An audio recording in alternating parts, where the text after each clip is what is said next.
बहुत डिस्ट्रैक्शन रहेगा, ठीक है। तो ये सब चीज़ें रहती हैं। हाँ, प्राइवेट और गवर्नमेंट में मैं डिफरेंस बता, जैसे मैं 6,000 रुपये की नौकरी, अगर मैं पढ़ लिख के अच्छे से, अगर मेरी अच्छी ऑफिसर वाली नौकरी लग भी जाती है, मेरी 60-70 हज़ार रुपये सैलरी है, ऑफिसर वाली सैलरी, तो 4 लोग जिस एनवायरनमेंट में मैं हूँ वहाँ पर मुझे इज्जत मिल रही। आपको पता मेरे हॉस्पिटल में इतने हाई फाई लोग आते, कोई SI, कोई अच्छा दरोगा, कोई मजिस्ट्रेट, क्योंकि मेरा प्राइवेट हॉस्पिटल है, गवर्नमेंट हॉस्पिटल नहीं है। गवर्नमेंट हॉस्पिटल में ये लोग जाते भी नहीं हैं, ये प्राइवेट हॉस्पिटल्स में जाते हैं।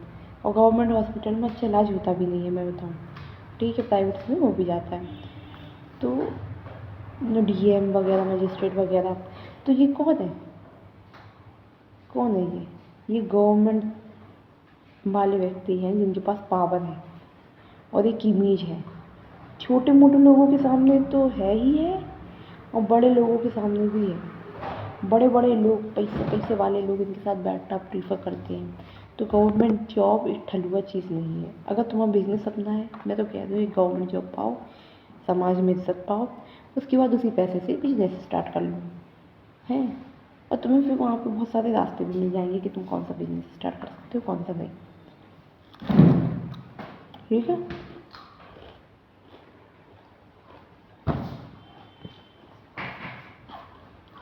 6,000 की नौकरी में से ये तो फिर पता चलता है यार कितनी मैंने रगड़ा की मेहनत की है ना। क्यों कर रहे हो तुम? क्योंकि तुम जो पढ़ाई है उसको ठलुआ समझ रहे हो।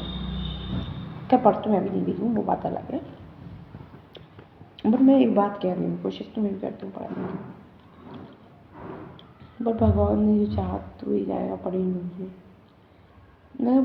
बहुत से सपने ऐसे, मेरी भी कसमकस की ज़िंदगी है। मैं तो ये सोचती रहती हूँ मुझे क्या करना है, मुझे क्या करना है। साला ई कॉमर्स बिजनेस स्टार्ट करना चाहती हूँ जिससे मैं करोड़पति बन जाऊँ, तो उसके लिए मेरे पास GST नंबर नहीं है। तो GST नंबर के बारे में सोचते सोचते 1 साल हो गया साला, क्योंकि अब कोई व्यक्ति ऐसे थोड़ी ना अपने घर का मतलब जैसे बिजली का बिल या पानी का बिल वगैरह अपने जिसके नाम पे आ रहा वो दे देगा तो फिर मेरा GST नंबर आ जाए। उसमें भी रिस्क रहता है, उसमें भी पेनल्टी वगैरह लगती है, तो बहुत सी चीज़ें सोचनी पड़ती है। जब तुम बहुत सी चीज़ें सोच के चलोगे तो कल को तुम्हें कोई दिक्कत होगी तो तुम्हें वो दिक्कत नहीं लगेगी, ठीक है। क्योंकि तुम्हें पता था कि मुझे पेनल्टी वगैरह लग जाती है अगर अच्छे से काम नहीं, ये नहीं हुआ वो नहीं हुआ, अगर सरकार को नहीं दिया इतना ये वो, तो किसी किसी में लगती है, किसी में बिजनेस में नहीं लगती है, मतलब पैसे चार्ज नहीं होते हैं, ठीक है। तो एक बात क्या है, तो 50 चीज़ें सोचनी पड़ती है, इसलिए कुछ चीज़ें थोड़ा लेट स्टार्ट करो, लेकिन सब चीज़ें सोच देख परख के करनी चाहिए। मतलब कोई भी चीज़ हो जो स्टार्ट करना हो आपको अपनी लाइफ में, ठीक है।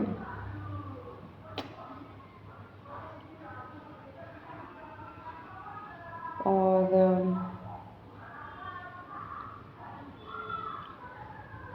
अब देखो, अगर मैं GST नंबर आ गया तो फिर मैं ये दिमाग लगाऊंगी कि भैया मुझे प्रोडक्ट्स खरीद के रखने ना पड़े, मेरे सर्विसेज के बेस भी हो जाए बस। उसको भी मैनेज करने के लिए देखो, अगर तुम्हें कोई भी चीज़ बिजनेस स्टार्ट करना है तो पहले तुम्हें बिजनेस ऑनर की नज़र से सोचना पड़ेगा, ठीक है। अगर मैं GST नंबर सोची तो मैं GST नंबर पहले मैं GST का खुद ही बना रही थी GST का, लेकिन जो बिल था उसमें बिल लगाना था घर का, तो ऐसा कोई बिल लगाना था जिसमें जो ऑनर हो वो जिंदा हो। और ऑनर मैंने जिंदा वाली बात इसलिए क्यों कही, क्योंकि मेरे दादा के नाम पे था बिल, ठीक है, घर का, घर के वाटर टैक्स वगैरह बनाए सब उनके नाम पे थे और वो डेथ हो गई उनकी फिर। तो जब उनकी डेथ हो गई, जब वो व्यक्ति नहीं है तो फिर जैसे फिर GST नंबर जब हम लोग लेते हैं उसके बाद GST वाले आते हैं तो चेक करते हैं कि ऐसा क्या बिजनेस मॉडल है, वो फलाने का जो भी चीज़ें रहती हैं वो चेक करने आते हैं। और जिसका बिल लगा रहता है तो वो ऑनर व्यक्ति मौजूद होना चाहिए। ऑनर, और या तो मैं ऑनर हूँ तो फिर मैं मौजूद, मैं देख ही लूँगी सब।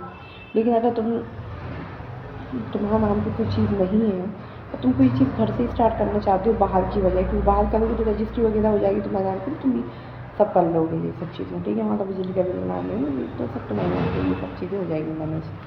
लेकिन अब तुम घर से करना चाहते हो और कोई चीज़ तुम्हारे नाम पे ही नहीं है ना, वो बड़े के नाम पे वो बड़ा वाला व्यक्ति है ही नहीं, तो तुम्हें तुम्हें क्या करना पड़ेगा, तुम्हें किसी का सहारा लेना पड़ेगा कि कोई तुम्हें मदद कर दे, बिल वगैरह दे दे, मतलब जो भी बिल रहता है या इलेक्ट्रिसिटी बिल हो जिसके नाम पे आता हो, तो वो अपने नाम का तुम्हें दे के वो ये कह दे कि हाँ ठीक है मैं देता हूँ, और अगर कल वो आते हैं तो फिर मैं भी मौजूद रहूँगा, आप भी मौजूद, मैं तो मौजूद तो फिर हो ही जाऊँगी उस जगह पे, और मैं कहूँगी मुझे बिजनेस स्टार्ट करना चाहती हूँ, अगर राउंड पे आते हुए वो लोग तो, विजिट पे आते हुए हैं तो वो लोग, तो ये चीज़ है राउंड पे नहीं, विजिट पे ये चीज़ें रहती है। और अगर आप किसी का भी वो ले रहे हो ना, जो उसमें बिल वगैरह लग रहा है ये फलाने का, तो आप ऐसे व्यक्ति का ही ले सकते हो यहाँ पे अगर आ भी जाए वो विजिट पे, तो उस जगह पे तो तुम तुरंत जा सको।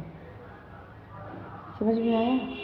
या तुम किराए पे रह रहे हो, तुम्हें किराए वाले अंकल ने तुम्हारा क्या कहते हैं इलेक्ट्रिसिटी बिल वगैरह अपना दे दिया और तुम्हें जीएसटी नंबर के लिए, ठीक है, उसके बाद जीएसटी वाले आए विजिट पर, तुम घर पे नहीं कहीं बाहर हो, लेकिन ये चलो घर पे ही हो, तो वो अंकल भी मौजूद रहे, और जिन्हीं के किराए पे जिसके यहाँ तुम रह रहे हो वो व्यक्ति कहीं और रहता है और तुम यहाँ, जहाँ उनसे बात हो गई, तुम वो व्यक्ति भी मौजूद होना चाहिए, और तुम भी वहीं आस पास में ही रहने वाले होनी चाहिए, जिससे कि जब वो लोग आए तो तुरंत तुम मिल जाओ और वहाँ पे पूरा डिस्कशन हो जाए, नहीं तो फिर वो कैंसिल हो जाता है गेस्ट नंबर। समझ गए?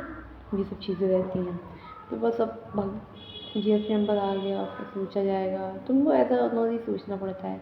अब वो जीएसटी नंबर पहले हम खुद से फिल कर रहे थे, फिर अब तो क्या चलो फिल नहीं करेंगे, अमेज़ोन पे अकाउंट बना दी, तो तुम्हें वो अमेज़ोन वालों ने कहा, वो एक से बात हुई थी तो उन्होंने कहा था जीएसटी नंबर वैसे हम करवा देंगे आपका, तो 500 रुपये समथिंग, अगर आप सीए वगैरह से करवाओगे तो 2-3 हज़ार रुपये लेते हैं वो जीएसटी नंबर के, कुछ कुछ के चार्जेस अलग होते हैं, कोई 800 लेगा, कोई 500 लेगा, कोई 1000 लेगा, कोई 3000 लेगा, है ना, ये सब चीज़ें रहती हैं।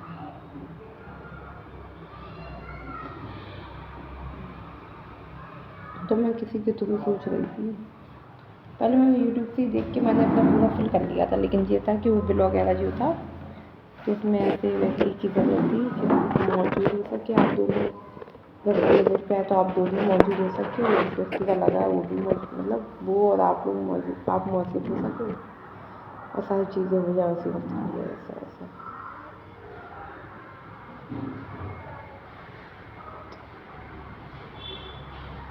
तो एक दिन भगवान ने चाहा तो सब हो जाएगा, जैसा सोचा है सब चीज़ें हो जाएगी।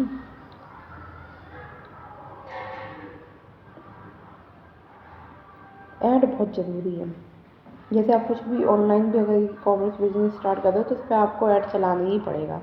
अब ऐड चलाने के लिए चाहिए पैसा, पैसा कहाँ से आएगा? कहीं ना कहीं अर्निंग करके, या तो घर वाले वो पैसे दे दें,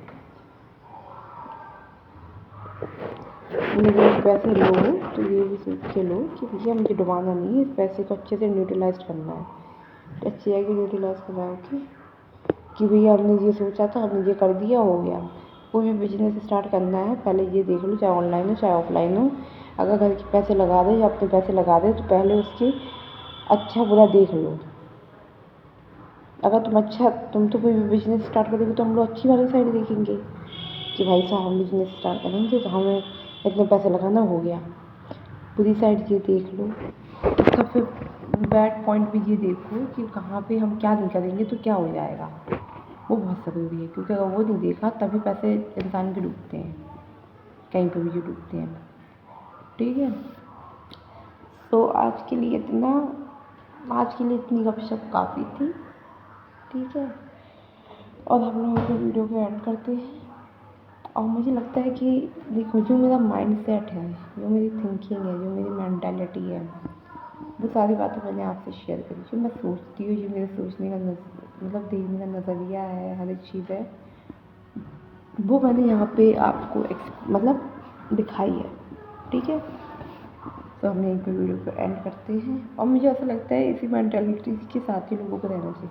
अब जो भी व्यक्ति है मुझे तो कहेगा नहीं कि मैं जो भी सोचा वो गलत ही सोच रहा हूँ, सब सही सोचते हैं कहीं ना कहीं अपने लिए, है ना, दूसरे के लिए भले कोई गलत सोच ले, लेकिन अपने लिए अच्छे ही सोचते हैं और मुझे ऐसा लगता है कि हमें दूसरों के लिए भी बुरा नहीं सोचना चाहिए, चाहे वो कोई इंसान जैसा भी हो। ठीक है, अब मेरे फ़ोन की बैटरी 50% बैटरी बची है और मैसेज आ गया है, तो हम लोग यहीं पे वीडियो को एंड करते हैं। Bye bye, take care.